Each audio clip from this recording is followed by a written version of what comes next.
Three men stood at the edge of the street, identical in every way that mattered. Each of them 6 feet 7 inches tall, massive frames that seemed carved from granite rather than born from flesh. The same chestnut hair, the same amber eyes like whiskey held up to firelight, and all three of them staring at her with hunger so intense it felt physical, like she was something they had been waiting for, something they had been starving for. But before Sable understood what that hunger meant, before she knew the price of salvation, she had to run. Run from the man who called himself her guardian but wanted to make her his possession. Run 2,000 miles into a wilderness that killed women in four ways: childbirth, disease, accidents, and violence. She thought she was escaping one cage. She had no idea she was choosing another. One with three locks, three keys, three identical men who would share everything, including her. But before we dive into Sable's impossible choice, comment below where you are watching from. I love hearing from viewers around the world. And if you enjoy these stories of love survival in the wild frontier where society's rules meant nothing, subscribe for new videos every week. Your support means everything. Now let us return to Sable, to the night she ran, to the moment everything changed. The snow had been falling since midnight. It fell without wind, straight down from a sky the color of old iron, each flake small and dry and patient. By 3 in the morning, Boston lay silent under its white shroud, the streets empty save for a single figure running through the darkness. Sable Ashford ran like a woman with death at her heels, because she was. She wore only a navy traveling dress and thin cloak, inadequate against the December cold that bit through fabric and skin straight to bone. Her honey blonde hair had come loose from its pins, streaming behind her in wild waves. In her arms, she clutched a worn leather Bible and a small cloth purse containing $23, 6 months of patient theft, one coin at a time, from the desk drawer of the man who called himself her guardian. The man who had promised that in 2 days on Christmas Eve, he would make her his wife in every sense of the word. Her breath came in white clouds, her lungs burning with each inhale. Behind her, the Penhallows estate sat, dark and imposing on Beacon Hill, all its windows like blind eyes. She did not look back. Looking back meant hesitation, and hesitation meant capture, and capture meant a wedding night that would end with her body used and broken, just like Abigail Pierce and Constance Lowell before her. Those two names haunted her. Two young women, both previous wards of Osric Penhallow, both dead within weeks of marrying him, both leaving him their inheritances. She had found the death certificates hidden in his study, tucked behind a false panel, alongside a ledger that documented every bribe, every forged document, every stolen penny. She had taken the ledger, slipped it into her purse alongside the stolen coins. Insurance, she told herself. The last desperate act of a woman who had learned that evidence was the only weapon the powerless possessed. The convent appeared through the snow like salvation made of stone. The Sisters of Mercy occupied a gray fortress at the edge of the city, its walls 2 feet thick, built 2 centuries ago to withstand both winter and wickedness. Sable fell against the heavy wooden door and pounded with fists that had gone numb, pounded until her knuckles split and bled dark spots into the snow at her feet. The door opened. A nun stood silhouetted against warm lamplight, her face creased with sleep and concern. Sable fell to her knees on the threshold. Sanctuary, she tried to say, but her throat had closed around the word. So she simply held out her bleeding hands and let the tears come, silent and desperate, the tears of a woman who had finally run out of places to run. The nun, young and kind-faced, helped her inside, led her through corridors that smelled of beeswax and old incense, brought her to a room where an ancient woman sat beside a fire, rosary beads clicking through weathered fingers. Mother Odette Marchand was 82 years old. She had steel gray hair and eyes that missed nothing, sharp as broken glass, set in a face mapped with lines that told stories of hard choices and harder mercies. She gestured for Sable to sit, said nothing, simply waited. So Sable told her story, all of it. Her voice cracked and faltered, but did not stop. She spoke of her father, Reverend Edmund Ashford, who had taught her Latin and Greek and died believing his daughter would be cared for. Of her mother, Lillian, who had taught her dignity and died too soon to protect her. Of Osric Penhallow, deacon and merchant, who had seemed kind until the door closed and the mask came off. 2 years of imprisonment disguised as guardianship. 2 years of locked doors and controlled meals, and hands that grabbed and threatened but never quite crossed the final line, because Osric Penhallow was a patient man who preferred his victims compliant before he consumed them. She told Mother Odette about the documents hidden in Osric's study, the death certificates of two previous wards, both young women, both dead, within weeks of marrying him, both leaving him their inheritances.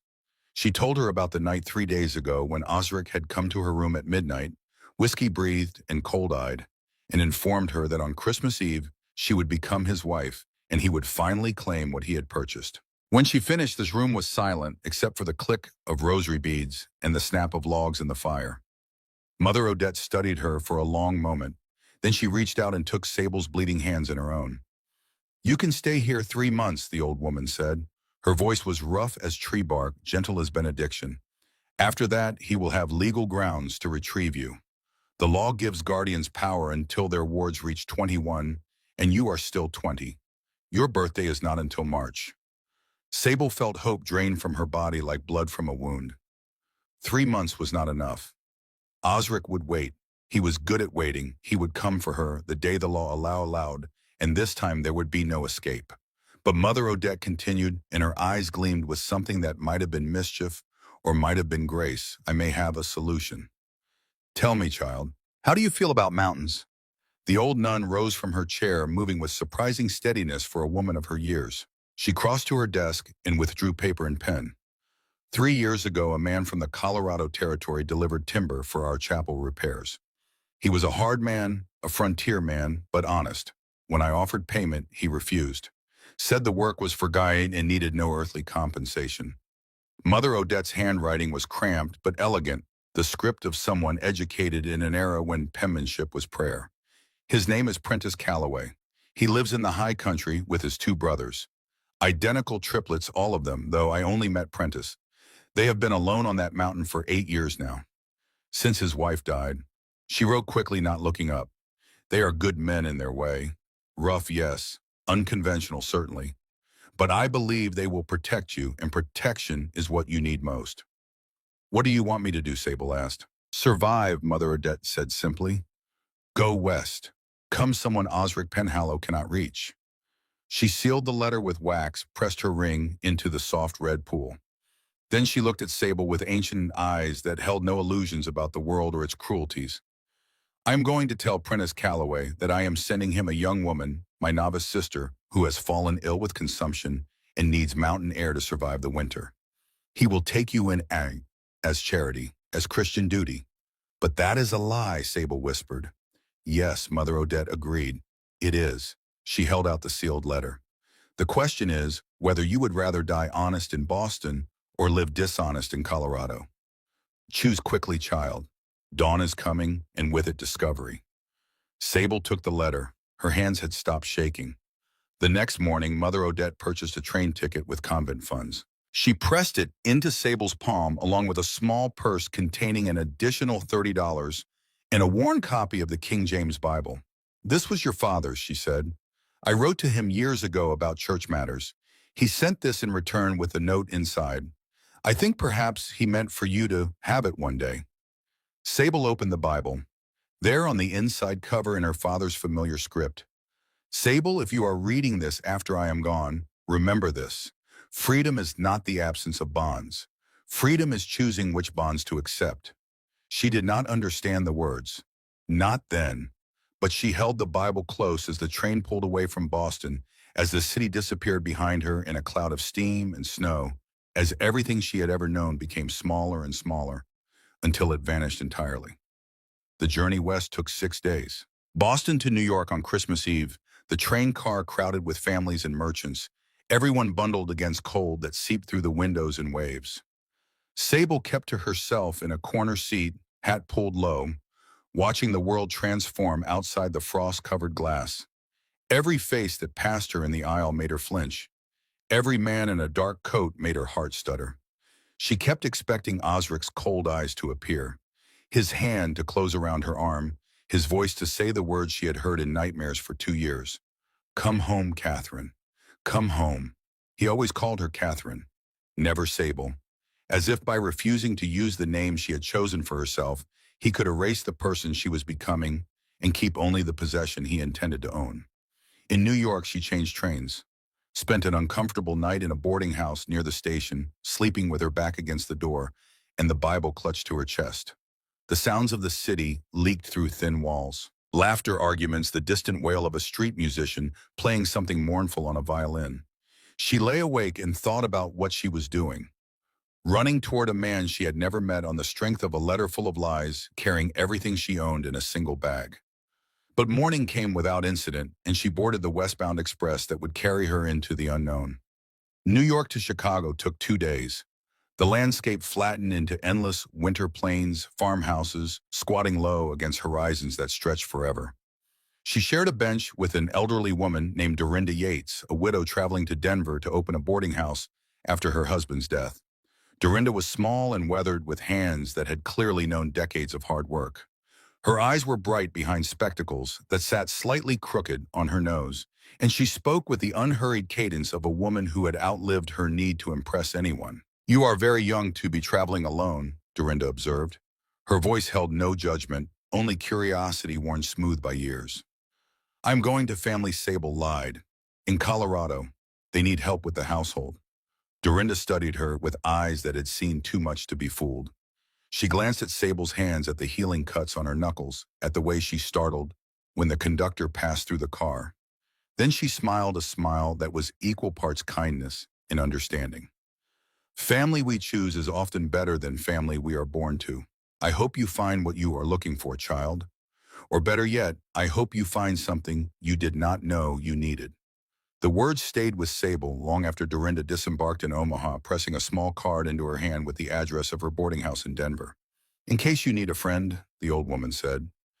"Everyone needs at least one." Chicago to Denver took another 3 days. The train climbed slowly into thin air and thinner civilization. The passengers changed. Fewer suits and dresses, more buckskin and wool. Fewer soft hands, more scars and calluses. The men carried rifles as casually as Boston gentlemen carried walking sticks. The women had eyes like flint faces that told stories of survival without the luxury of complaint. Sable read her father's Bible and tried not to think about what waited at the end of the line. She turned the pages slowly, finding comfort in the familiar weight of the book, in the marginal notes her father had left in his small, precise handwriting. Beside the 23rd Psalm, he had written, "Courage is not the absence of fear. It is walking forward while afraid." She wondered if he had known somehow that his daughter would one day need those words more than any sermon he had ever delivered. Denver was a city trying to pretend it was civilized. Brick buildings rose 3 and 4 stories high, but between them gaped vacant lots and tent camps.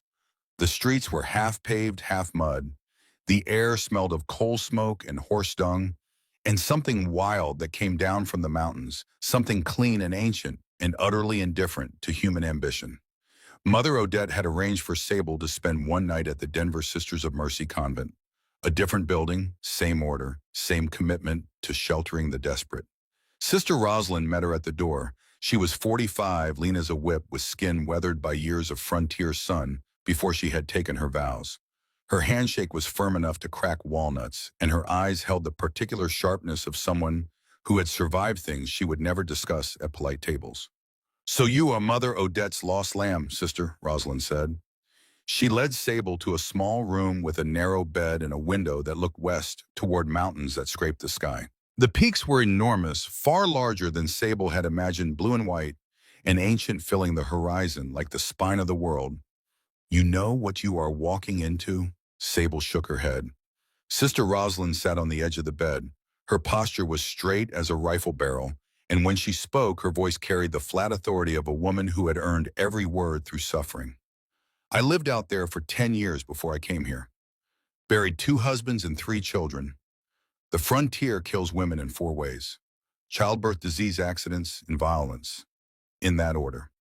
She looked at Sable with eyes that held no softness. "But the women who survive become something society does not have a name for. They run ranches, they set bones and deliver babies. Some of them even wear badges.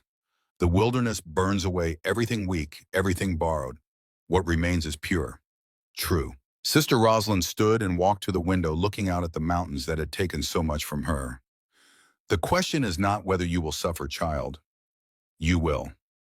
The question is whether you will let that suffering destroy you or forge you into something harder than the men who think they own you. Sable slept poorly that night, dreaming of fire and ice and hands reaching for her through darkness. In the dream, Osric's face kept shifting, becoming other faces, becoming the faces of men she had not yet met, men with amber eyes and shoulders broad enough to blot out the sky. She woke gasping, unsure whether the dream had been a warning or a promise. Morning came cold and clear. The sky was a shade of blue she had never seen in Boston, so deep and sharp, it looked like it might cut her if she stared too long. Sister Rosalind walked her to the stagecoach depot, pressing a small bundle of dried herbs into her hands. For bleeding, for fever, for pain, she said. Her voice was brisk, practical, but her hand lingered on Sable's for just a moment. Learn to heal yourself. No one else will do it for you. Then she stepped back and something softened in her face just briefly, like sunlight breaking through clouds before the wind pushed them back together. God go with you, child, and if he does not go anyway. The stagecoach was smaller than Sable had imagined, barely large enough for 6 passengers and their luggage. The wooden body was scarred and weather-beaten, the leather seats cracked, the windows scratched to near opacity. It smelled of tobacco and leather and the accumulated sweat of 1,000 journeys into the unknown. 4 others were already seated when she climbed aboard. An old prospector with skin like tan leather and eyes that had seen too much gold and too much death. He introduced himself as Zedekiah Moss, heading back to his claim after selling dust in Denver. His beard was white and full, his hands gnarled as old tree roots, and when he smiled, which was often, he revealed a gap where his front teeth should have been. But his eyes were gentle, and when he helped Sable with her bag, his courtesy had the easy grace of a man who had not yet forgotten that women deserve kindness. A young married couple, Hollis and Temperance Braxton, fresh-faced and eager, traveling to start a ranch near Pine Ridge. Hollis was tall and thin, with the scrubbed look of a schoolteacher who had traded chalk dust for trail dust. Temperance was small and fierce, with red hair and freckles and a jaw that suggested she did not suffer fools or adversity with anything less than full resistance. They held hands like drowning people clutching driftwood, and a man who made Sable's skin crawl the moment she saw him. He was perhaps 40, lean and weathered, dressed in buckskin that had been worn soft with use. His hair was dark streaked with gray. His eyes were pale, the color of winter ice, and they sat in deep sockets that made his face look hollow, almost skull-like. He held a rifle across his knees, like it was part of his body, like it had grown there, like separating him from the weapon would require surgery rather than simple asking. Judson Farrow, he said, when she met his gaze. Folks call me Judd. His voice was rough as gravel, the voice of a man who spent most of his time alone and had forgotten how to modulate for company. And when he looked at her, really looked at her, Sable felt something predatory in his stare, like he was measuring her worth, calculating her weakness, not with lust exactly, but with something worse, recognition, as if he saw in her a ghost he had been trying to forget. Temperance Braxton noticed. She shifted in her seat, positioning herself between Sable and Judson, and gave the hunter a look that could have frozen whiskey in its glass. The stagecoach lurched into motion. Denver fell away behind them as they climbed into country that grew wilder with each mile.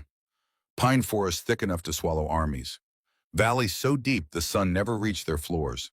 Mountains that rose like the bones of God breaking through the earth. The road, if it could be called a road, was little more than a scar through the wilderness, winding upward through switchbacks that made the stagecoach groan and sway. Sable kept her eyes on the window and tried to ignore the way Judson watched her. His gaze returned to her again and again, not with the obvious hunger of a man sizing up a woman, but with something quieter and more disturbing. Familiarity, as if she reminded him of someone. As if seeing her caused him pain he was determined to swallow without flinching. She heard the Braxtons whispering when they thought she was sleeping. That is Judson Farrow Hollis murmured, his voice barely audible above the rattle of the wheels. Lives up past Pine Ridge like a hermit. Story is he loved a woman once. She married someone else. Then she died in the snow. Suspicious circumstances. Temperance shushed him, but not before Sable heard. Not before the words planted themselves like thorns in her mind. A woman who died in the snow.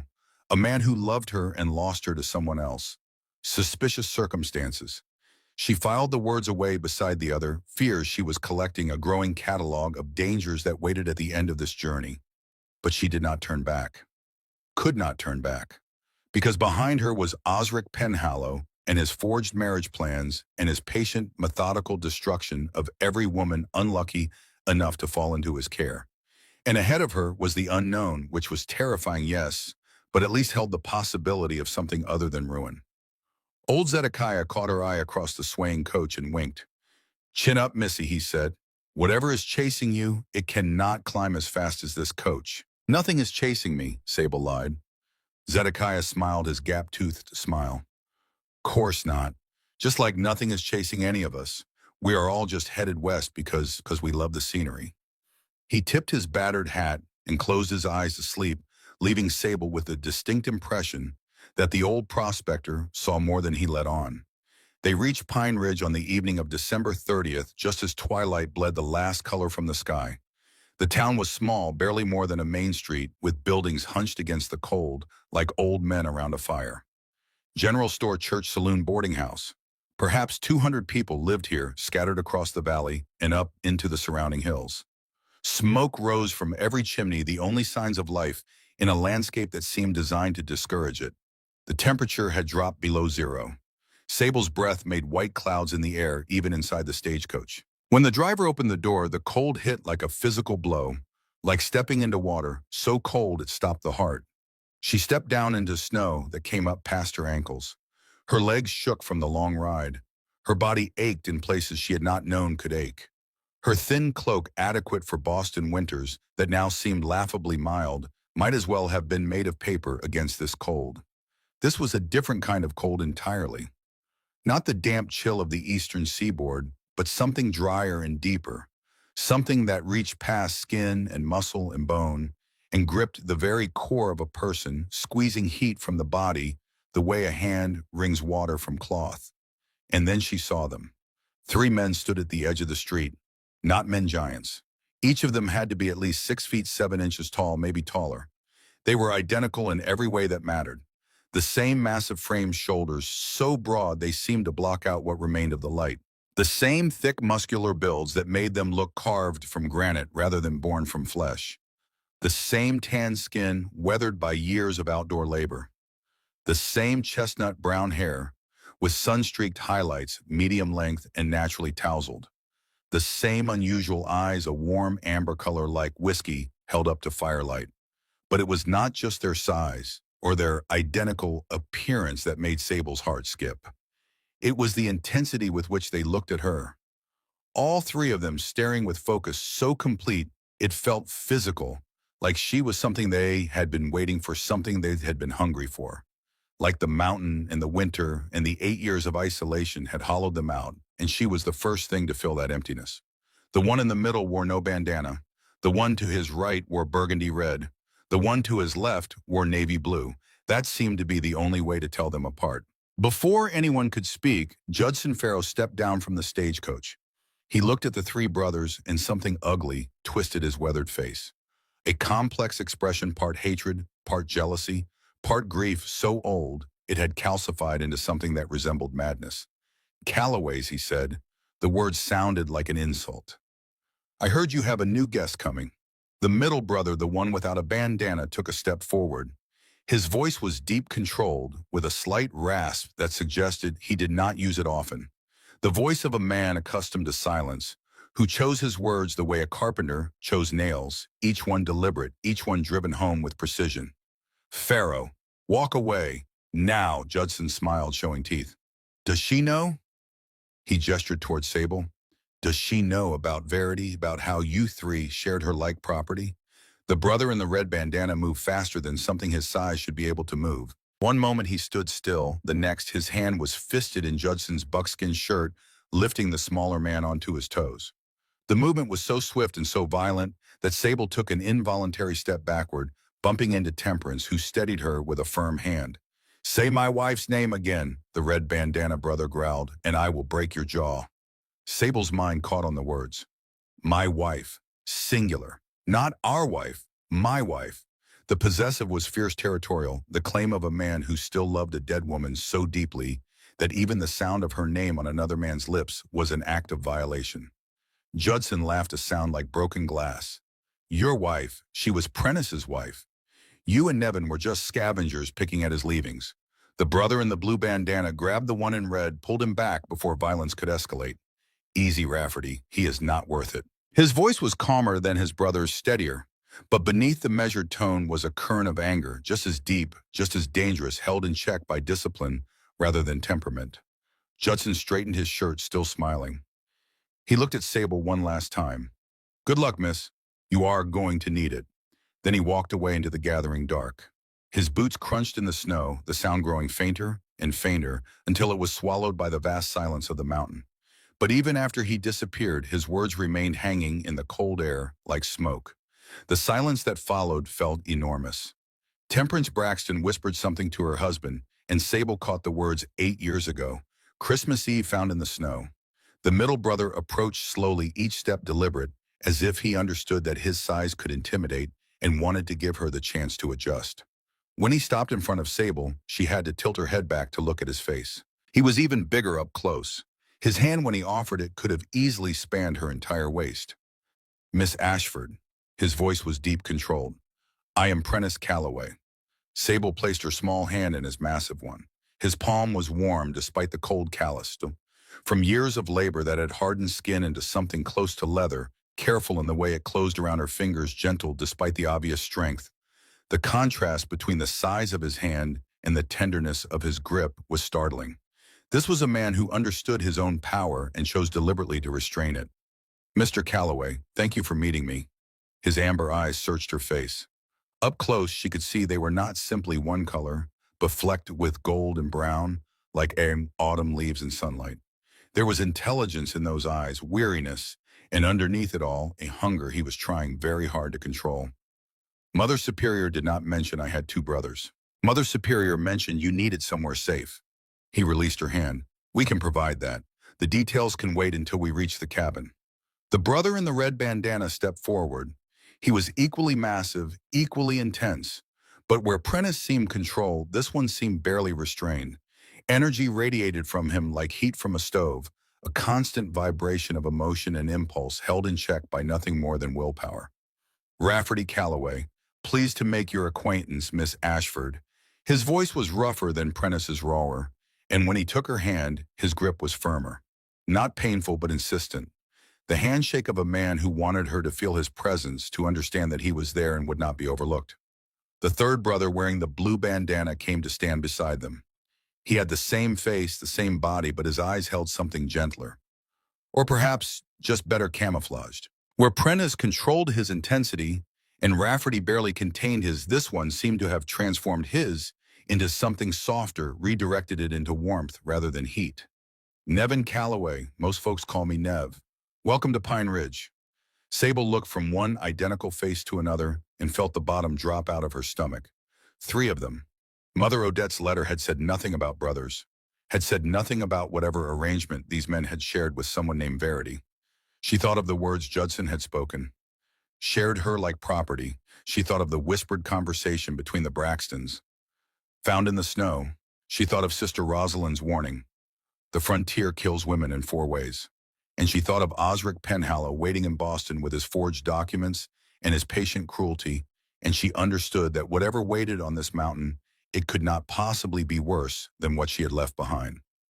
We need to go, Prentice said. The cabin is 7 miles up the mountain, and the temperature is dropping.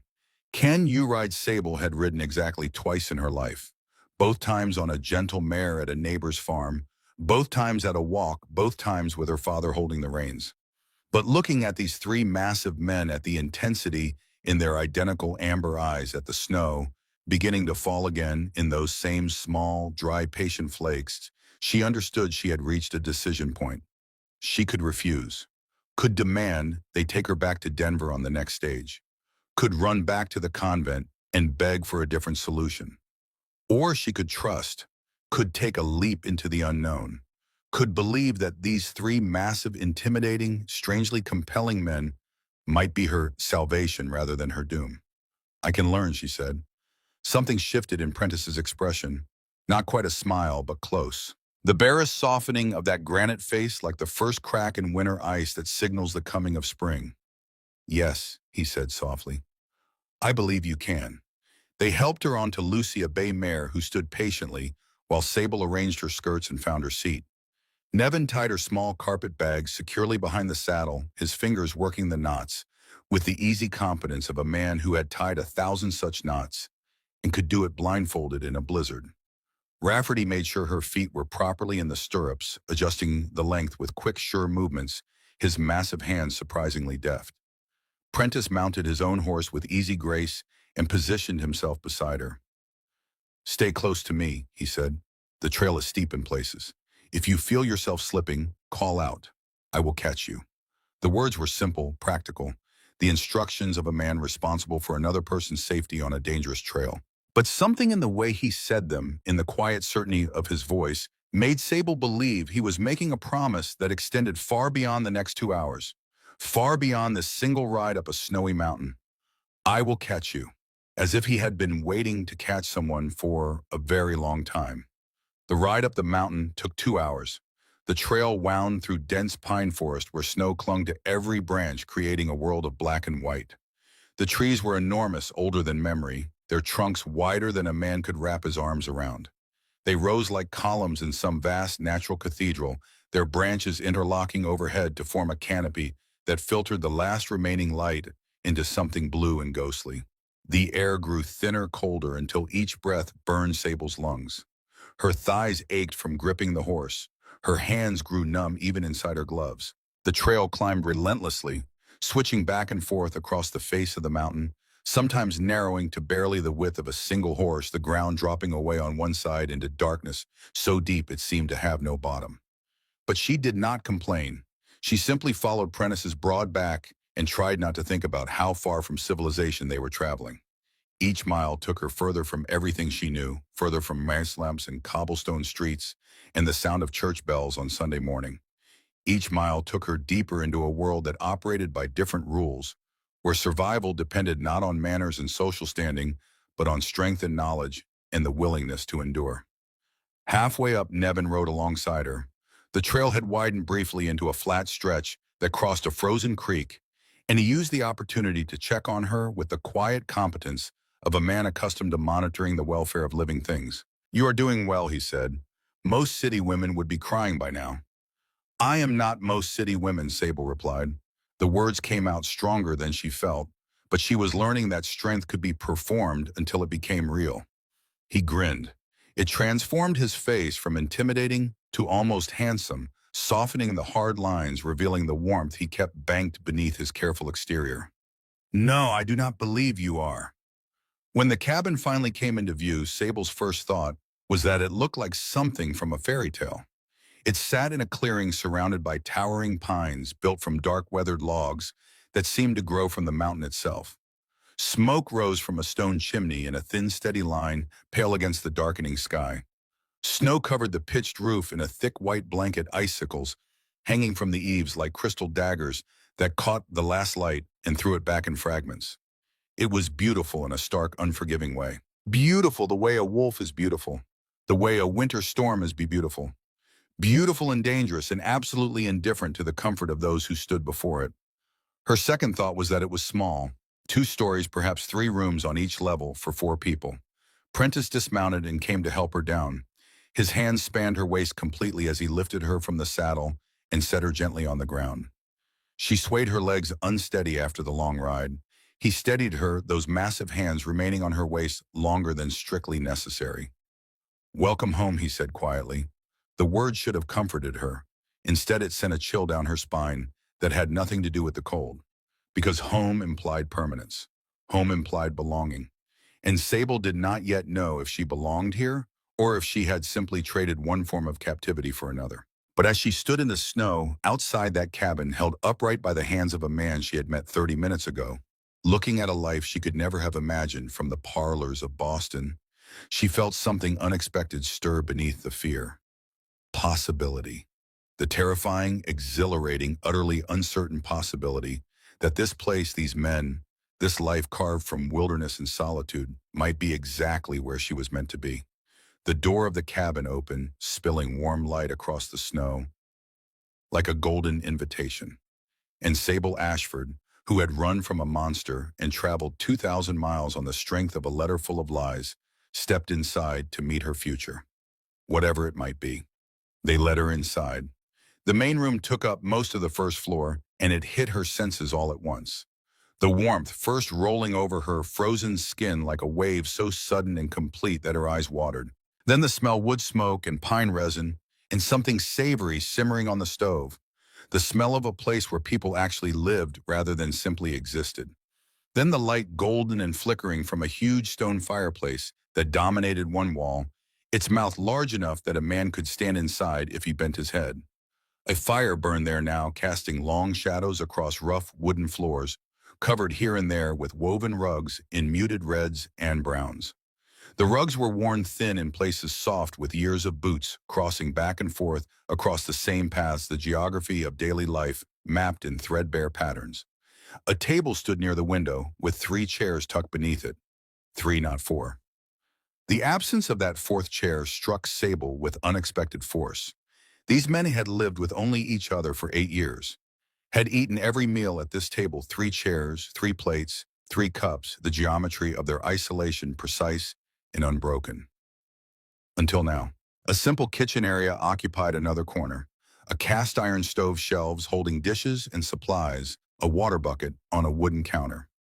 Everything was cleaned meticulously, so arranged with the particular orderliness of men who had little and took care of what they had. A bookshelf leaned against the far wall, its shelves holding perhaps 25 volumes with cracked spines. She could not read the titles from where she stood, but the fact of their existence surprised her. Books on a mountain, literature in the wilderness. It suggested depths she had not expected. In the corner, barely visible in the firelight, hung a small cross carved from cedar wood, suspended by a thin strip of leather from a nail beside the window frame. The craftsmanship was exquisite, every line perfect, every curve deliberate. Whoever had carved it possessed not just skill, but devotion, the kind of patient artistry that transforms wood into prayer. But what caught Sable's attention, what made her breath catch in her throat, was the doorway to the left and the name carved into the wooden beam above it. Verity. The letters were deep and clean, carved with the same precision as the cedar cross. Not scratched or rough, but deliberate, each letter formed with care and love, the way a man might carve a name into a headstone, which Sable realized was essentially what this was. A memorial, a marker for the dead built into the threshold of the living. Prentice followed her gaze. His expression shuddered, became unreadable, the openness she had glimpsed on the trail closing down like a window slamming shut against a storm. "That was my wife's room," he said. "It has been empty for 8 years. We cleaned it for you. I hope you will be comfortable there." Before Sable could respond, Nevin appeared with her bag. "Let me show you," he said gently. The room was small but adequate. A single narrow bed stood against one wall, its frame simple and sturdy, built from the same dark wood as the cabin itself. It was covered with a quilt in patterns of blue and gray, the stitching precise and beautiful with tiny flowers and geometric shapes interlocking in a design that must have taken months of careful work. A dresser beside the bed held an oil lamp and a small mirror. A shelf on the wall still held glass jars filled with dried herbs, their contents long past any use. The colors faded to the same dusty brown labels, written in a feminine hand, that had gone still 8 years ago. In the corner sat a wicker sewing basket, its lid closed, pale with dust. Beside it, on a small wooden stand, a hairbrush with a few dark strands still caught in its bristles. A pair of leather gloves small enough for a woman's hands folded neatly on the window ledge. A pressed wildflower, papery and translucent, tucked between the frame and the glass of the mirror. Everything in this room had belonged to Verity. The quilt she had stitched, the herbs she had gathered, the brush she had drawn through her hair each night before bed, the gloves she had worn against the mountain cold, the flower she had pressed as a keepsake of some summer day that must have seemed at the time like it would last forever. And now it all belonged to Sable, a stranger sleeping in a dead woman's bed, inheriting a dead woman's life. Nevin set her bag on the bed. "We tried not to disturb her things too much, but if you want anything removed, just say so." Sable touched the quilt, feeling the careful stitches beneath her fingertips, each one placed with intention, each one a tiny act of creation that had outlasted its creator. "She made this, yes." Nevin's voice was soft with memory, and for a moment the gentle exterior cracked, revealing a grief that was still raw after all these years. Verity was good with her hands, sewing, carving, growing things. She loved this place, said it was the closest thing to heaven she would see on earth. How did she die? The question came out before Sable could stop it. She had not meant to ask, not yet, not within the first hour of arriving. But the room was full of Verity. The walls breathed her absence, and Sable needed to know what had happened to the woman whose place she now occupied. Nevin's expression darkened. That is Prentice's story to tell. But I will say this. Her death nearly destroyed us, all three of us. He left her alone then. Sable sat on the bed, still wearing her coat and gloves, and tried to process what was happening. She was in a cabin on a mountain 7 miles from the nearest town with three men who looked identical and who had all apparently loved the same woman. The woman whose room she now occupied, whose bed she would sleep in, whose ghost seemed to hover in every dust-covered corner like perfume that had soaked into the walls. She picked up the hairbrush from the dresser. The dark strands caught in the bristles were fine and silky. Verity had been dark-haired. Sable was blonde. The contrast felt significant, as if even their physical differences were a kind of commentary on the impossibility of what she was being asked to do, to step into another woman's life, to fill a space shaped by someone else entirely. She set the brush down and pressed her palm against the cold window glass. Outside, the clearing was filling with fresh snow, the light from the cabin windows casting golden rectangles across the white.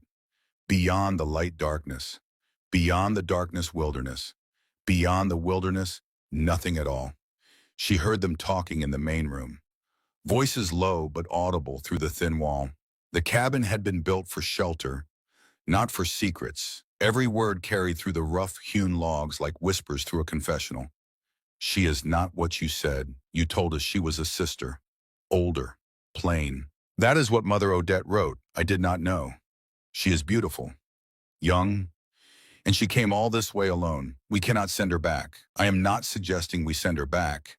I am saying we need to be honest about what we want. We will be tomorrow. Tonight, let her rest. Let her adjust. She has had a long journey. A pause, then another voice, quieter than the others, carrying a weight that suggested the speaker understood exactly how dangerous his words were. Do you feel it? What I feel when I look at her? Yes, we all do. Silence. The kind of silence that follows a confession too honest for comfort. The kind of silence that means everything has changed and everyone in the room knows it, but no one yet has the courage to say what comes next. Footsteps approached her door. Sable stood quickly, smoothing her dress, trying to look composed despite the fact that her hands were trembling and her heart was hammering against her ribs like something trying to escape. Prentice knocked softly. May I come in? Yes. He entered, ducking slightly to clear the doorframe. In the small room, he seemed even more massive, his shoulders nearly spanning the width of the doorway, his head close to the low ceiling. There was barely space for both of them, and his presence filled what space there was, completely. The warmth of him, the scent of wood smoke and pine and clean sweat, the sheer physical reality of a man built on a scale that made everything around him look miniature. I wanted to make sure you have everything you need. Fresh water in the pitcher chamber pot under the bed, extra blankets in the chest if you get cold.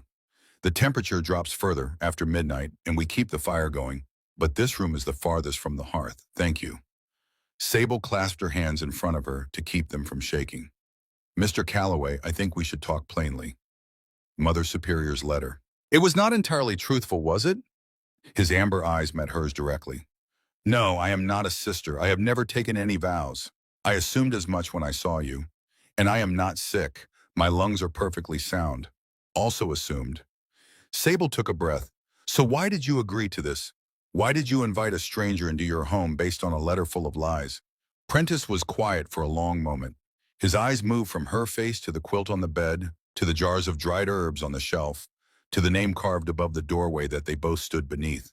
When he spoke, his voice was careful, measured, each word chosen with the deliberation of a man who understood that what he said next would determine everything that followed. Because I am lonely, because my brothers are lonely, because we have lived in this cabin for 8 years with only each other for company, and the silence has become unbearable. He looked at her with those intense amber eyes, and she saw in them something she had not expected. Not just hunger, not just desire, but desperation. The quiet desperation of a man who had been drowning slowly for 8 years and had finally seen something that might be sure. Because when Mother Odette wrote that a woman needed help, I thought perhaps we could help each other. Help how? The question hung between them. Outside, the wind had picked up, pushing snow against the window in soft whispers. The fire crackled in the main room. One of the brothers coughed. Prentice held her gaze. We need a wife, Miss Ashford, all three of us. And unless I miss my guess, you need husbands. Or at least you need to be beyond the reach of whoever you are running from. The air in the small room suddenly felt too thin to breathe. Three husbands, Sable whispered. Yes, that is impossible, illegal, immoral. It is how we live. His voice remained calm, steady, as if he were explaining the workings of a clock, rather than proposing the most scandalous arrangement she had ever heard. It is how we loved Verity. It is how we would love you if you choose to stay. Sable's mind reeled. She thought of Osric Penhallow and his whiskey breath. She thought of Boston and its suffocating propriety. She thought of Mother Odette's words. Survive. Go west. Become someone he cannot reach. She thought of her father's inscription in the Bible. Freedom is not the absence of bonds. Freedom is choosing which bonds to accept. I need time, she managed. I need to think. You have until tomorrow evening, Prentice said. We will explain everything then. What we expect, what we offer. You will have a choice, Miss Ashford. You can accept and stay, or you can refuse, and we will take you back to Pine Ridge, give you money for passage wherever you want to go, and you will never see us again. He moved toward the door, then paused. His hand rested on the frame, just below the carved letters of Verity's name. His fingers did not touch the letters, but they hovered there close, as if touching them was both a habit and a wound.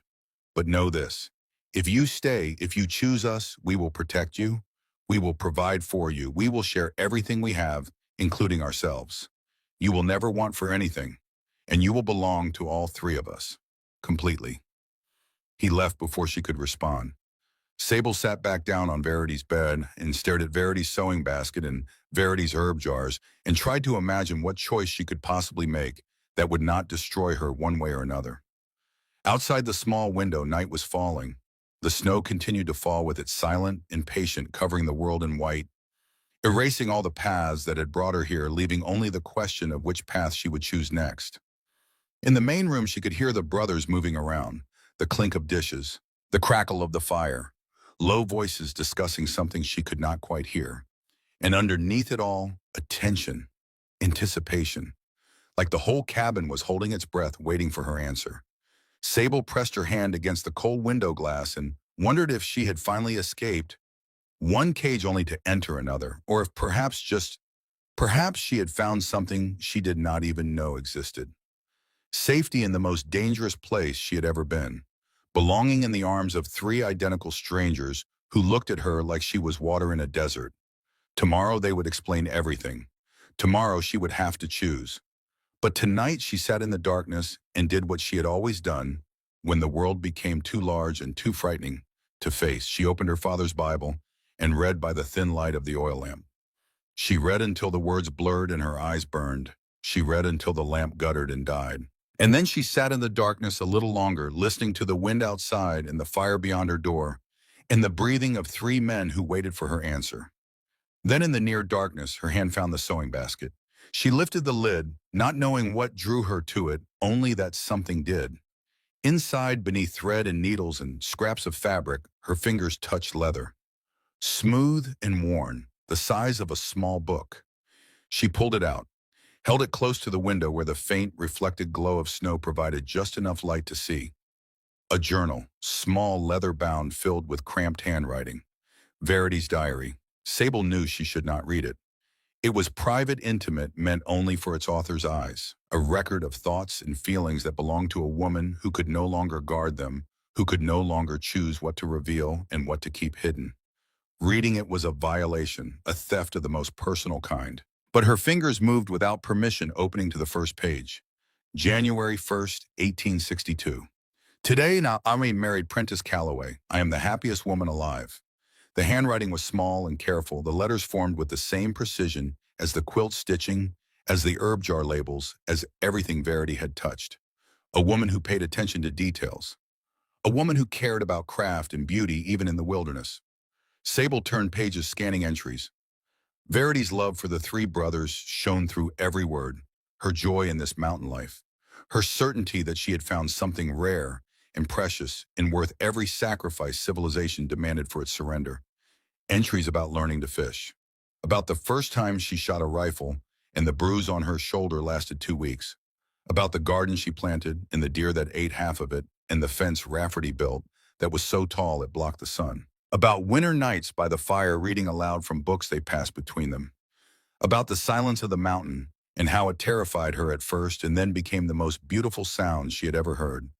But as Sable read further as the pages turned from 1862 to 1863 and onward through the years, a darker thread emerged, faint at first like a minor key slipping into a melody so subtle it could be mistaken for imagination.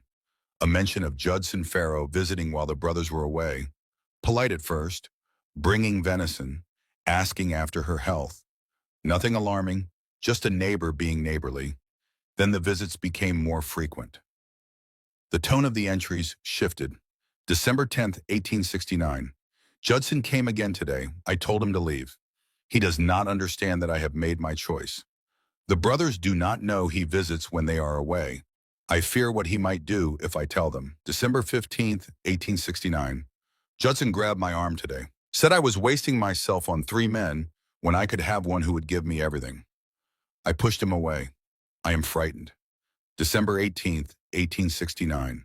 I should tell Prentice. I know I should, but Judson said if I tell them, there will be blood. He said it calmly the way you might discuss the weather.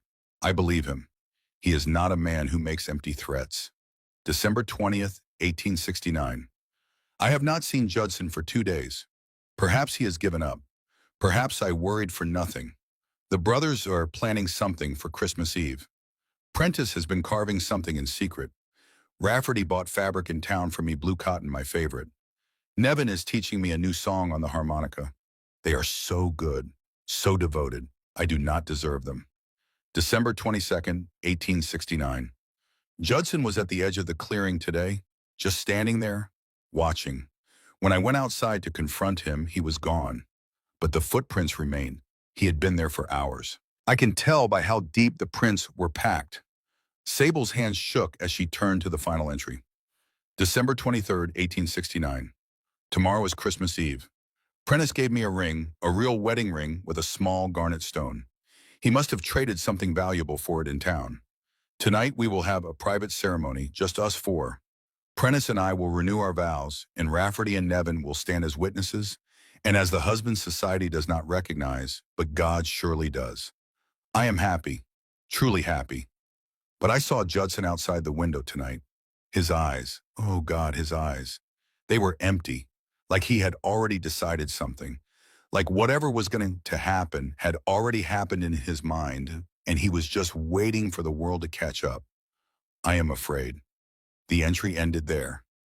Unfinished. Because the next day, Christmas Eve, Verity had walked into the snow and never come back. Sable closed the diary. Her heart hammered against her ribs. She looked at the window, the same window where Verity had seen Judson watching. The glass was dark now, reflecting only the faint outline of her own face, pale and wide-eyed. And as if summoned by thought, a shadow moved in the darkness outside. A figure man-shaped standing at the edge of the clearing. Motionless, watching the cabin, watching her window. The cold that ran through Sable had nothing to do with temperature. The figure stood perfectly still for what felt like minutes, but might have been seconds. She could not make out features, could not even be certain it was real, and not a trick of shadow and snow and exhausted imagination. But something in the posture, in the absolute stillness, in the deliberate positioning at the exact edge of the clearing where the cabin light failed and the forest dark began, told her this was no phantom. Someone was watching, had been watching, perhaps had been watching for 8 years, waiting for the cabin to hold a woman again. Then the figure turned and disappeared into the trees, leaving only footprints in the fresh snow and the terrible certainty that whatever had killed Verity 8 years ago was not finished with the Calloway brothers yet. And now it knew about Sable. She pulled the quilt tight around her shoulders, Verity's quilt stitched by Verity's hands, and held the diary against her chest like armor. Outside, the snow continued to fall, patient and relentless, covering the footprints at the edge of the clearing, erasing the evidence of the watcher the way it had erased Verity's killer's tracks 8 years before. Sable did not sleep that night. She sat in the dark with her back against the headboard and her eyes on the window and her father's words repeating in her mind like a prayer that had lost its power to comfort. Freedom is choosing which bonds to accept. But what the inscription did not say, what her father could not have known when he wrote it, was that sometimes the bonds chose you. Sometimes the chains were already forged before you arrived, and the only question was whether you would be strong enough to bear their weight. Morning would come.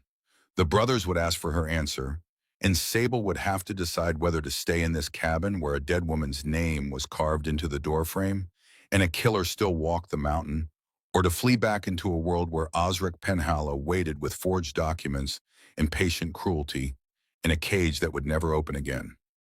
Either way, she was trapped. The only question was which trap she would choose, and whether any choice at all could save her from what was coming. In the main room, the fire burned low. The harmonica played one last mournful note and fell silent. The cabin settled into the deep quiet of a mountain night, the kind of silence that is not empty, but full of cold and darkness and the slow, patient turning of the world. And somewhere in the trees, boot prints filled slowly with fresh snow until they disappeared completely, as if no one had ever been there at all, as if the mountain itself was keeping secrets, as it always had, as it always would. Morning came gray and cold. Sable woke to the sound of movement in the main room, the scrape of a stove door opening, the clink of a coffee pot being filled, the low murmur of voices too quiet to distinguish words.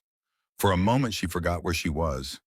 Then memory flooded back, the diary still clutched against her chest, the image of that shadow at the edge of the clearing burned into the backs of her eyelids.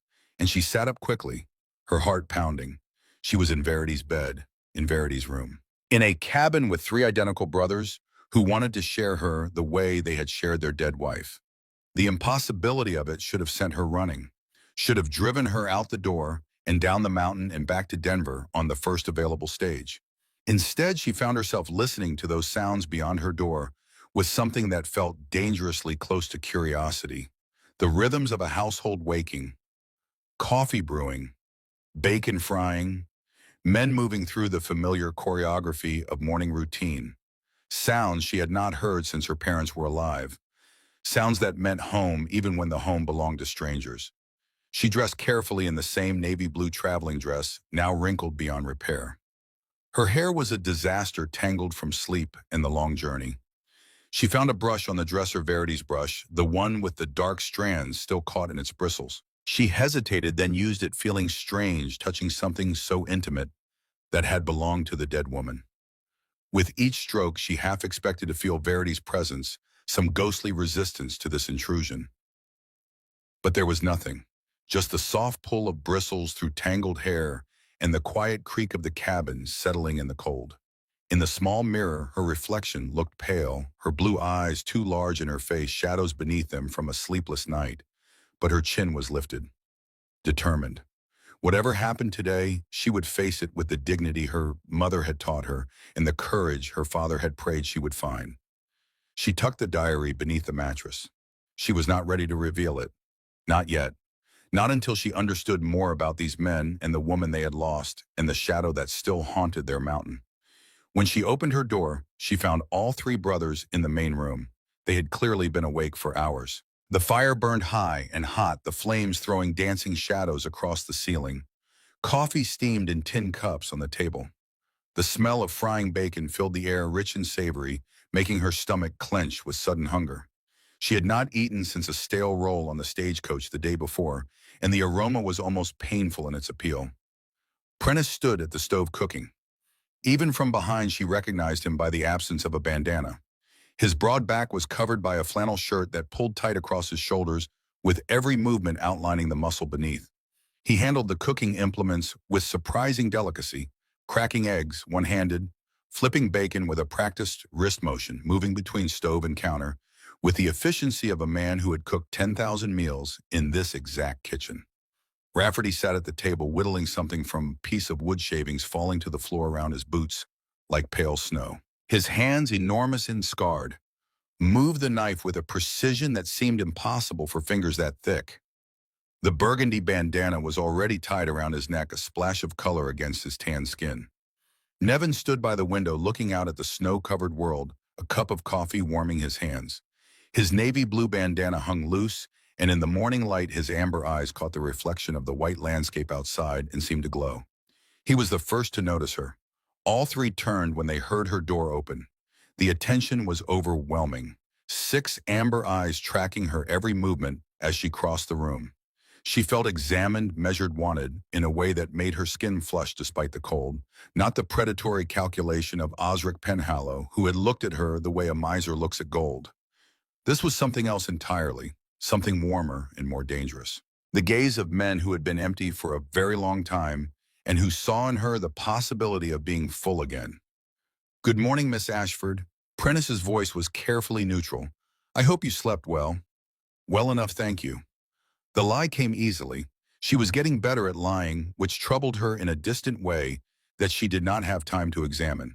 Sable remained standing, unsure where to position herself in this vast space that belonged to them. The table had 3 chairs. 3 plates were already set. 3 cups already poured. The mathematics of their life did not include her. Nevin noticed her hesitation. He pulled out the chair closest to the fire and gestured toward it. "Please sit. You must be hungry." She sat.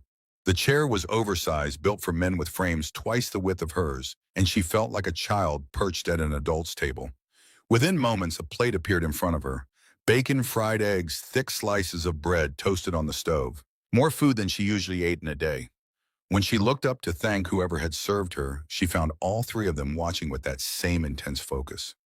"Eat," Rafferty said. It was not quite a command, but close. His voice was rougher in the morning, deeper, as if sleep had stripped away whatever thin layer of politeness he wore during waking hours.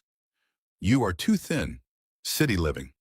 Sable picked up her fork with fingers that trembled slightly. "You are all staring at me." "Yes," Prentice agreed. He made no apology for it. She ate slowly, forcing herself to chew and swallow, despite the nervousness coiling in her stomach. The food was good, simple but well prepared. The eggs were cooked exactly right, the bacon crisp, the bread toasted golden. Someone in this cabin knew how to cook, and the care they had taken with this meal felt deliberate, an offering, a demonstration that they could provide. When she finished, Nevin refilled her coffee without being asked. He poured from the pot with one hand, his other hand resting briefly on the back of her chair, not touching her but close enough that she could feel the warmth radiating from his body. The gesture was domestic, intimate, in a way that unsettled her more than any overt advance would have. Finally, when she could delay no longer, she set down her cup and met Prentice's eyes directly. "You said we would talk today, about expectations, about what you want from me." "Yes." Prentice pulled out a chair and sat across from her. The chair groaned under his weight. Rafferty and Nevin moved to flank him, creating a wall of masculine presence that made Sable feel very small and very female. Not threatened exactly, but acutely aware of the physical imbalance between them. She was one woman average height, slender from years of Osric's controlled rations. They were 3 men who looked like they had been assembled from the same set of massive sun-hardened components. Prentice folded his hands on the table. "First, I need to know, are you running from something or someone?" Sable's throat tightened. She had not planned to tell them, not everything, not yet. She had planned to maintain the fiction of Mother Odette's letter for as long as possible, to keep her secrets close until she understood what kind of men these were. But looking at those 3 identical faces, at the intelligence in their eyes, at the quiet patience with which they waited for her answer, she knew they would accept nothing less than truth. And she was tired of lies, tired of the constant performance of safety, tired of pretending to be something she was not in order to survive. Someone, she admitted quietly, a man. "Osric Penhallow, he was my guardian after my parents died. He wanted to marry me, control my inheritance. When I refused, he became violent. I ran." Something dangerous flashed in Rafferty's eyes. His hand tightened on the knife he had been whittling with his knuckles going white. "Did he touch you?" The question was loaded. She understood what he was really asking. "Not in the way you mean, but he hurt me. Locked doors, controlled meals, hands that grabbed and threatened, and he would have done worse if I had stayed. Much worse." Nevin's jaw tightened the muscle working beneath the skin. He will not find you here. Are you certain? Sable asked. He has money, resources, connections in every city between here and Boston. He is the kind of man who does not accept losing what he considers his property. Prentice's voice was iron. The law reaches this far, but slowly, and men like us, we handle our own justice. If he comes, he will not leave this mountain alive. The certainty in his words should have frightened her. A man promising murder over breakfast should have sent her bolting for the door. Instead, she felt something loosen in her chest, a knot that had been tied so tight for so long that she had forgotten it was there. Safety. For the first time in 2 years, the possibility of actual safety. Not the fragile safety of convent walls that could only protect her for 3 months. Real safety. The kind backed by 3 men with rifles and the willingness to use them. Now my question, Prentice continued. Mother Superior's letter said you were a sister, but you are not. You have taken no vows. No. She lied to protect me, to give me a way out that Osric could not follow. So you are free, legally, religiously, in every way that matters. I am still his ward until I turn 21 in March. But I have no husband, no vows, no obligations. Just a need to survive. Good. Prentice leaned forward slightly. Then I will be direct, Miss Ashford. We want you to stay, not as a guest or a housekeeper, as our wife. There it was, the offer laid bare. No decoration, no euphemism, no gentle approach. Just the raw truth of what they wanted, spoken with the bluntness of men who had lived so long without society that they had forgotten how to soften their desires into acceptable shapes. All 3 of you, Sable said. At once, yes. That is illegal. Polygamy is against the law in every territory. Rafferty spoke up, his rough voice matter of fact. The law says a man cannot have multiple wives. It says nothing about multiple husbands. That is semantics, perhaps, but out here the law is what we make it. No one will ask questions as long as we are discreet. Sable looked from one face to another. This is madness. How would it even work? Practically, I mean. 3 men and 1 woman in a cabin this size. How do you divide time, attention, affection? How do you prevent jealousy from tearing everything apart? Nevin's voice was gentle when he answered. We have done this before, Sable, with Verity, for 7 years. We learned. We made mistakes. We adjusted. But the foundation was always clear. She belonged to all of us equally. No one brother had more claim than another, and we shared everything. The work, the hardship, the joy. He paused, choosing his next words carefully. You would be wife to all 3 of us. You would share our lives, and we would provide for you, protect you, cherish you. You do not even know me. How can you want this? Prentice's eyes never left hers. We know enough. You are brave. You came 2,000 miles alone to escape a terrible situation. You are educated. I saw the Greek Bible in your bag. You are resourceful. You survived 2 years under a tyrant's control without being broken. That takes a kind of strength most men never develop, let alone a young woman alone in the world. He paused. And we are not asking you to love us, Miss Ashford. Not immediately. We are asking you to choose survival. To choose a life here where you will be safe and valued rather than whatever uncertain future awaits you if you leave. And if I cannot bear it, if I try and find I cannot live this way, then you leave. Prentice pushed back from the table and walked to a shelf. He returned with a small leather pouch and set it in front of her. The clink of coins was audible. $300. Enough for passage anywhere in the country and money to live on while you establish yourself. We give you 3 months. If at the end of that time you want to leave, this money is yours. No questions, no recriminations. Sable stared at the pouch. $300. More money than she had seen in her entire life. More than Osric had allowed her to touch in 2 years of guardianship. Enough to start over. Enough to disappear. Why would you do that? Give me so much and ask for nothing guaranteed in return? Rafferty leaned against the table, his massive arms crossed. Because we want you willing. A woman taken against her will is not a wife. She is a prisoner. We have no interest in prisoners.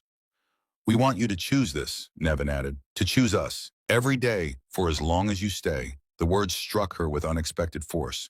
Choose us, every day. Not once, not in a ceremony that locked her into obligation, but continuously. a choice renewed each morning, a commitment that had to be earned rather than enforced. It was the opposite of everything Osric Penhallow had offered. The opposite of locked doors and controlled meals, and a guardian's legal authority wielded like a weapon. These men were offering her the one thing she had never had since her parents died: power. The power to stay or leave. The power to accept or refuse. The power of a woman who holds the key to her own cage and can open it whenever she chooses. Sable's hands trembled as she picked up her coffee cup, needing something to hold something solid and warm and real. "Tell me about her first," she said. "About Verity. If I am to live in her room, sleep in her bed, take her place, I deserve to know who she was." The brothers exchanged looks. Some silent communication passed between them, a language of glances and slight nods and almost imperceptible shifts of posture that had been developed over a lifetime of sharing the same face. Finally, Prentice nodded. "Her name was Verity Dunham before she married me." He corrected himself with emphasis. "Just me. She came west with her family when she was 18. They settled in Pine Ridge. Her father ran the general store. She was small, dark-haired, quick to laugh. She had a gift for making things beautiful. That quilt on your bed, the cross by the window, half the things in this cabin, she made them." His voice softened with memory, the iron giving way to something more fragile, more human. "I met her at a church social in 1861. I was drawn to her immediately. She had this way of listening to people, really listening, as if whatever they were saying was the most important thing she had ever heard. I thought I would court her, marry her, bring her here. I did not know my brothers had the same idea." Nevin took up the story. "We all loved her. The moment we saw her, we knew she was special. We thought we would have to compete, that she would choose one of us and the other two would have to live with the loss. The thought of it nearly tore us apart. For the first time in our lives, being identical felt like a curse, because whichever one she chose, the other two would have to watch someone with their own face be loved in a way they never would be. She told us she loved Prentice," Rafferty continued, "that she wanted to marry him. So Prentice courted her properly, asked her father's permission, married her in the church on January 1st, 1862, legal and binding. She was Prentice's wife." His voice grew rough. "But after the wedding, after they came here, Verity told Prentice she had feelings for Nevin and me as well. She said she had prayed about it, wrestled with it, fought it, but the heart does not obey the rules we set for it. She asked if we could all live together, if maybe over time she could be wife to all three. It took months to accept," Nevin said quietly. "We were raised to believe in traditional marriage. One man, one woman before God. But Verity was patient. She showed us that love did not have to follow society's rules, that we could build something different here, away from judgment. So we did." Prentice finished. "For 7 years, Verity was my wife legally. But in this cabin in our hearts, she belonged to all three of us. She gave herself to us without reservation, and we loved her more than life." The last 3 words fell heavy as stones. "What happened to her?" Sable asked softly. The temperature in the room seemed to drop. The fire still burned, the coffee still steamed, but something shifted in the atmosphere. A pressure change, like the moment before a thunderstorm, when the air goes thick and still, and the birds stop singing. Prentice's face became granite, his hands clenched into fists on the table, the knuckles going white. The carefully maintained composure cracked, and beneath it was something raw, something wounded, something that had not healed in 8 years and might never heal. For a long moment he said nothing. The silence stretched and stretched until it seemed like it would snap. Then, in a voice rough with a pain that time had done nothing to diminish, "It was winter. 8 years ago this month, December 24th. The coincidence sent chills down Sable's spine. The same day she had arrived, as if the mountain operated on a cycle, drawing women to itself on the same date, the same season, over and over, offering them to the same cold and the same danger. Verity woke early that morning," Prentice continued. He was speaking to the table now. Not to Sable, his eyes focused on some point in the wood grain, as if he could see the past reflected there. "Said she wanted to gather firewood before we started cooking Christmas dinner. We told her no. The snow was too deep, nearly 4 feet in places. Dangerous. We would go. But Verity was stubborn, independent. She hated feeling helpless. hated being told what she could and could not do. A ghost of a smile crossed his face there and gone. It was one of the things I loved most about her, and one of the things that killed her. Nevin's voice was thick with grief. We were in the barn tending the horses, all three of us. We heard her leave the cabin, heard the door close, but we thought she was just going to the privy or checking the chickens. By the time we realized she had not come back, an hour had passed. Rafferty's jaw was tight, the muscle working beneath his skin like something alive and angry. We went out searching, calling her name. The snow was falling so thick we could barely see 10 feet ahead. We split up, covered every direction. I went north, Nevin went east, and Prentice went toward the creek. I found her. Prentice's voice had become something barely human. 100 yards from the cabin, face down in the snow, her hair spread out around her. I thought she had simply fallen, hit her head on a rock hidden beneath the white. I picked her up, carried her back. Her body was still warm. I thought I prayed maybe she was just unconscious.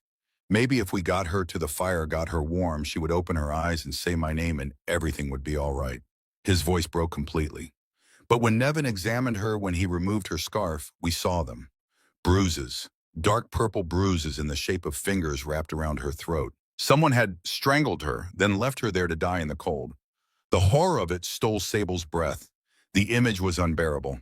A small, dark-haired woman lying face down in the snow, bruises blooming on her throat like terrible flowers, while three men who loved her beyond reason searched the white wilderness, calling a name that would never be answered. Who, Sable whispered. Who would do such a thing, we do not know.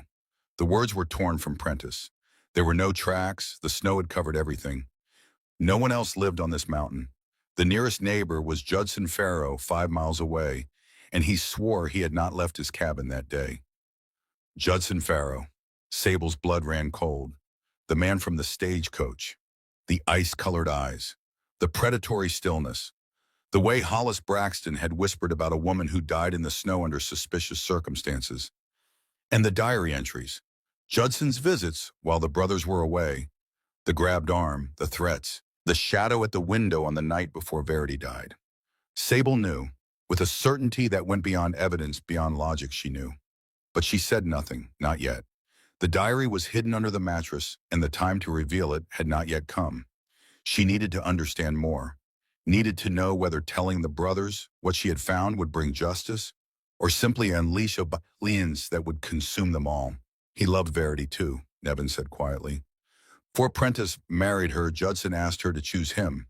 She refused, told him she had already given her heart. But we never thought, we could not imagine he would. He could not finish the sentence. We buried her the next day, Rafferty continued, on the hill under the aspens. The frozen ground nearly broke our shovels. It took all three of us most of the day to dig deep enough.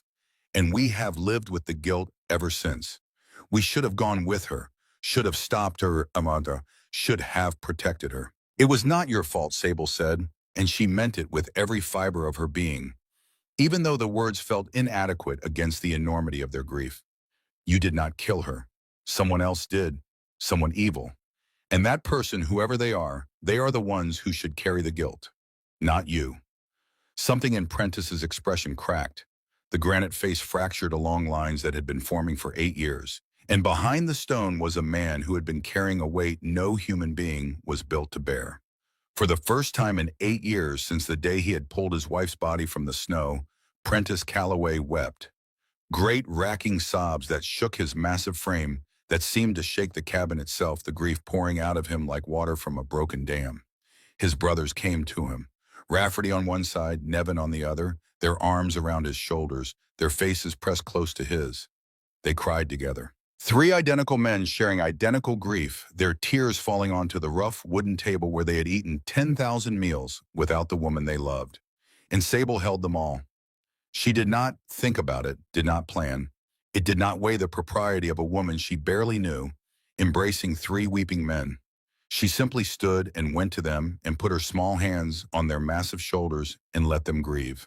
Her hands could not reach around even one of them, could barely span the width of a single shoulder, but the touch was enough, the presence was enough. The simple act of witnessing their pain and not turning away was enough. When the storm of grief passed, they sat together by the fire. Sable between Prentice and Nevin Rafferty standing guard at the window, as if expecting danger to arrive at any moment. The fire crackled softly. Outside, the snow had stopped, and thin sunlight filtered through the clouds, turning the clearing into a field of diamonds. "I have conditions," Sable said finally. "If I am to do this." Prentice met her eyes. His face was still wet, still raw, but the granite was reassembling itself, the composure returning piece by piece. "Name them. First, I want the 3 months you promised. At the end, I decide whether to stay permanently or take the money and leave." "Agreed." "Second, if I stay, you will treat me as an equal partner, not a possession. I will have a say in the decisions that affect me. I will not be told where I can go or what I can do. I left one cage in Boston. I will not enter another here." Rafferty turned from the window. His red-rimmed eyes held a respect that had not been there before. "Fair." "Third," she paused, gathering courage. "You will be patient with me. I do not know this life. I do not know how to chop wood or skin a deer or survive a winter on a mountain. You will have to teach me, and you will go slowly. I am a fast learner, but I will make mistakes, and I will not be punished for them." Nevin's voice was warm when he answered. "We will teach you everything, and we will be patient. You have our word." Sable took a deep breath. The air in the cabin felt different now. Charged, electric, as if the very molecules had rearranged themselves around the decision she was about to make. "Then I accept. For 3 months, I will be your wife." The change in the room was immediate. The tension that had stretched tight all day suddenly released like a bowstring, finally let go. Prentice stood slowly, and his brothers rose with him.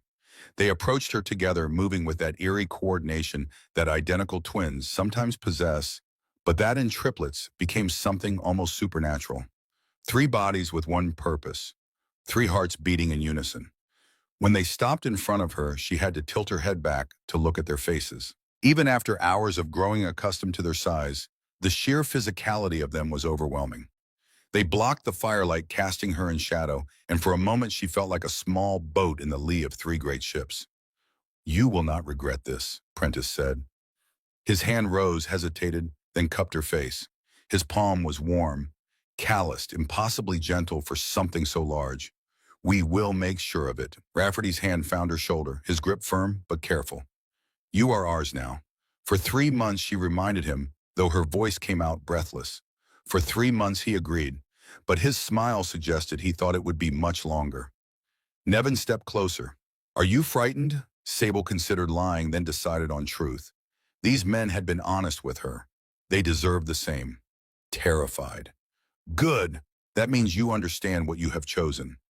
But Sable, we will earn your trust, day by day, until the fear is gone and only the choice remains." That night, she lay in Verity's bed and listened to the brothers move through their evening routine. The sound of water being poured for washing, the creak of floorboards as they walked, low voices discussing plans for tomorrow, and then later the sound of one of them playing a harmonica. The tune was mournful, beautiful, filled with a longing so deep it seemed to come from the mountain itself rather than from any human lung. She pressed her hand against her stomach, feeling the flutter of nerves there. She had agreed to this, had chosen it. She would learn their world, their ways, and they would learn hers. And maybe in the learning, they would build something that honored Verity's memory without being imprisoned by it. The music faded. The fire died down. The cabin settled into silence. And beneath the mattress, Verity's diary waited patient as snow holding its secrets until the time came to reveal them. Until Sable was ready. Until the truth could do more good than harm. That time was coming. She could feel it the way you feel a storm building behind the mountains. The pressure in the air. The stillness that precedes the breaking. But not yet. Tonight she would simply rest. Tomorrow, her education would begin. And with it, the slow, careful, terrifying process of becoming something she had never imagined she could be. Not a possession, not a prisoner, not a frightened girl running from a monster. A wife, a partner, a woman who had chosen her own chains and found to her astonishment that they felt nothing like chains at all. They felt like arms. 3 pairs of arms, strong enough to hold her, gentle enough to let her go if she ever wanted to, which she was beginning to suspect she might not.